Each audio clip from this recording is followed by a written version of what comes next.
La paracha de la semaine du grand rabbin Jacques Waknin.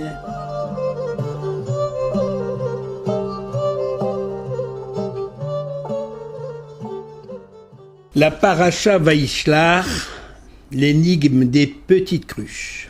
Chers amis, en route pour rencontrer son frère Esav, Yaakov se lève pendant la nuit, prend ses femmes et ses enfants et leur fait passer le gué du Yabok. Puis, il fait passer tous ses biens. Et Yaakov resta seul. Vayivater Yaakov levado. Rachi précise que Yaakov avait oublié de petites cruches et il était retourné pour les récupérer. Comment comprendre l'action d'un tel homme devenu si riche qui abandonne sa famille et se met en danger pour récupérer de petites cruches?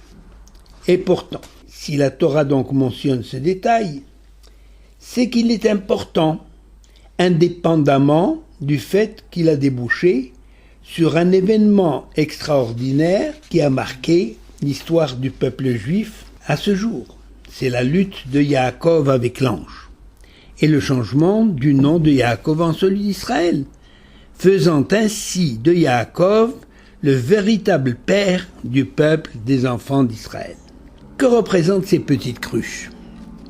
Rabbi Éléazar arrive à la conclusion que les justes tiennent beaucoup à leurs biens, c'est-à-dire qu'ils respectent de manière absolue la propriété privée, ce qui explique qu'ils ne se rendent jamais coupables du moindre vol. Loin de leur pensée de chercher à voler ce qui est à autrui, les tzadikim, les hommes saints et justes, considèrent que tous leurs biens, tous les biens acquis honnêtement au cours de leur vie, sont des dons de la part de l'Éternel.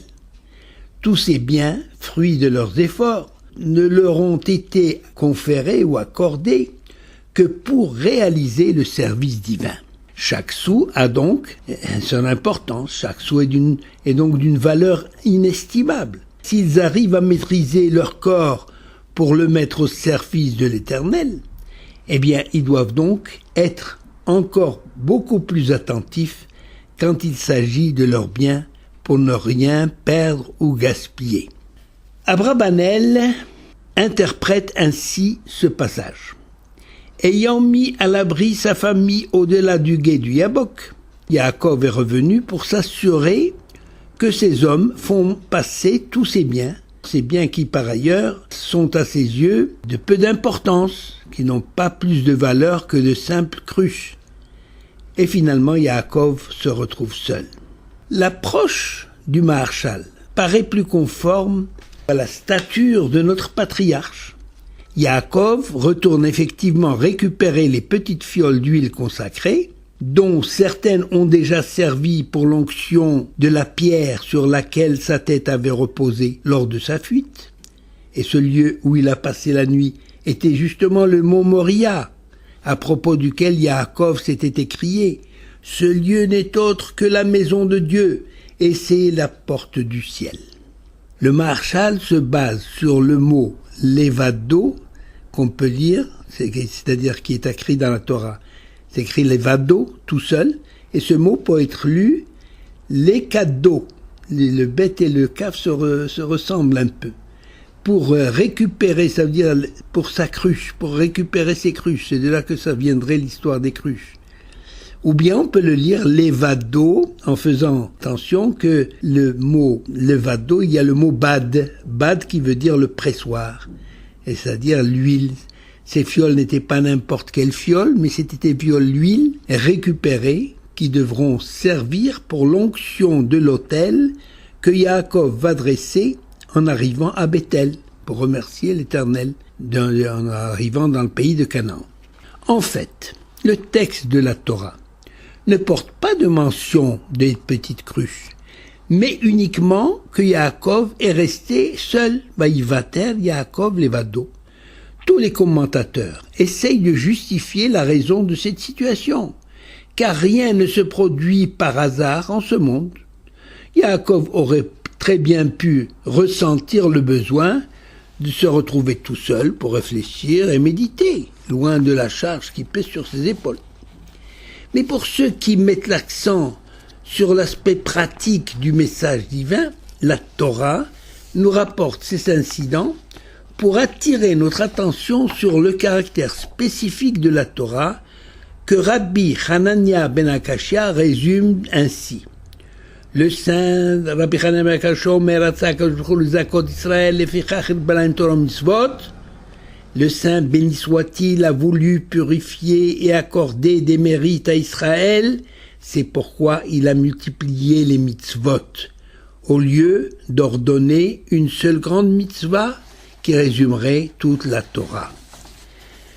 Dans le livre Shifté Israël, on trouve l'idée suivante pour illustrer les propos de Rabbi Hanania ben Akashia.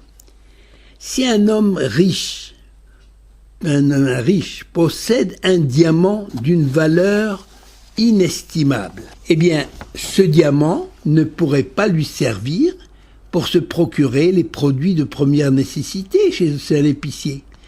Il lui faudrait monnayer le diamant pour se procurer de l'argent, et de l'argent en petites coupures. La Torah nous raconte donc cette histoire de Yaakov, qui retourne seul pour chercher des petites fioles d'huile pour nous livrer un message important. La différence entre le judaïsme et les autres religions et autres courants philosophiques est que les nations s'attachent à de grands principes, de grandes idéaux d'amour, de fraternité, de liberté, de compassion. Entre la théorie et la pratique, il y a un gouffre. Depuis l'aube des temps, l'histoire de l'humanité est une illustration vivante de cette triste réalité, la différence entre la théorie et la pratique. La Torah, elle, énumère dans le détail les moyens d'y arriver avant d'énoncer les grands principes et les idéaux sublimes.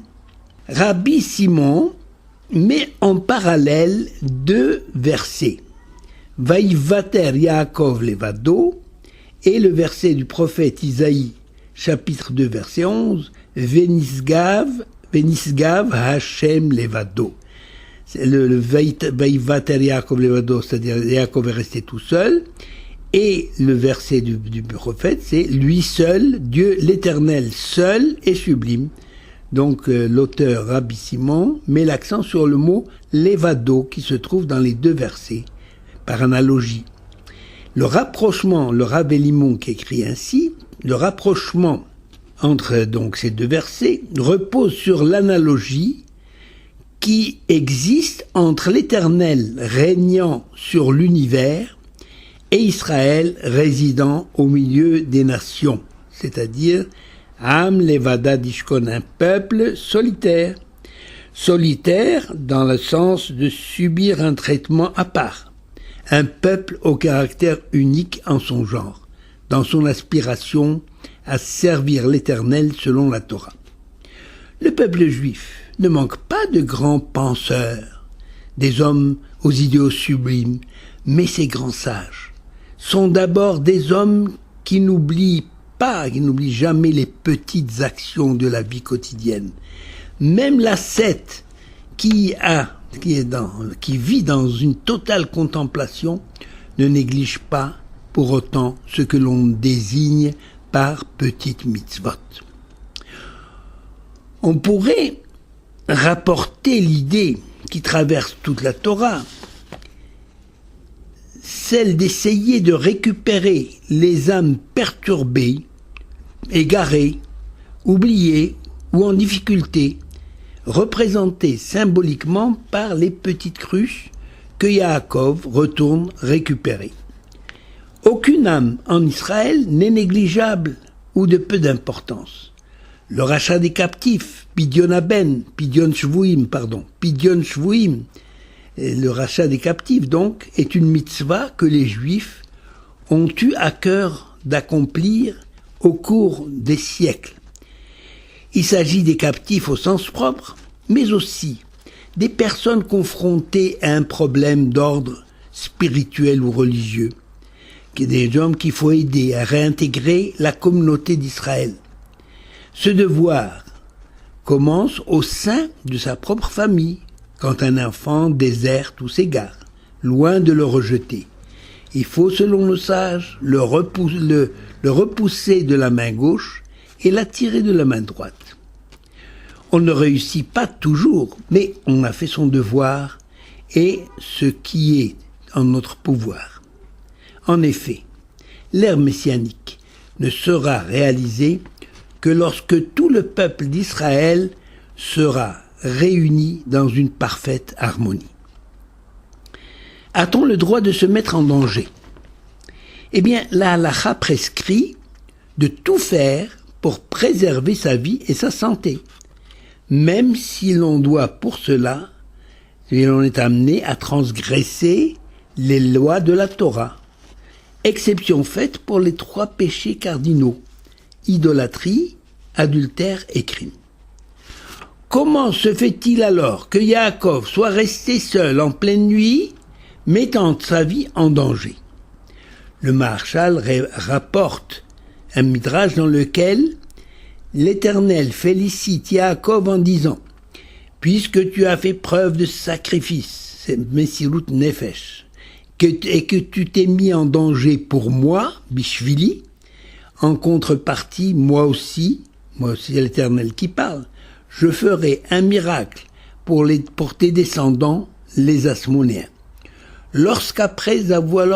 Après avoir chassé les Grecs, les Hashmonaïm voudront inaugurer le temple purifié, ils découvriront la petite fiole d'huile que tu as égarée par mégarde lors de ton passage au mont Moria, à l'emplacement du futur temple de Jérusalem.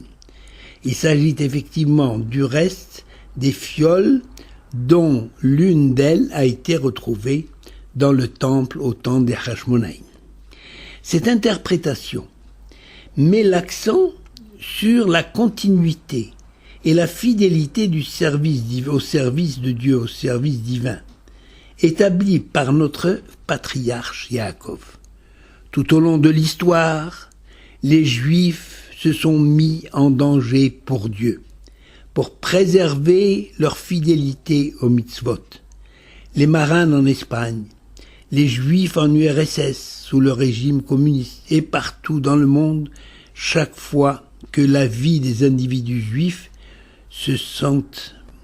chaque fois que des individus juifs se sentent menacés à cause de leur foi. Beracha vehatzlacha.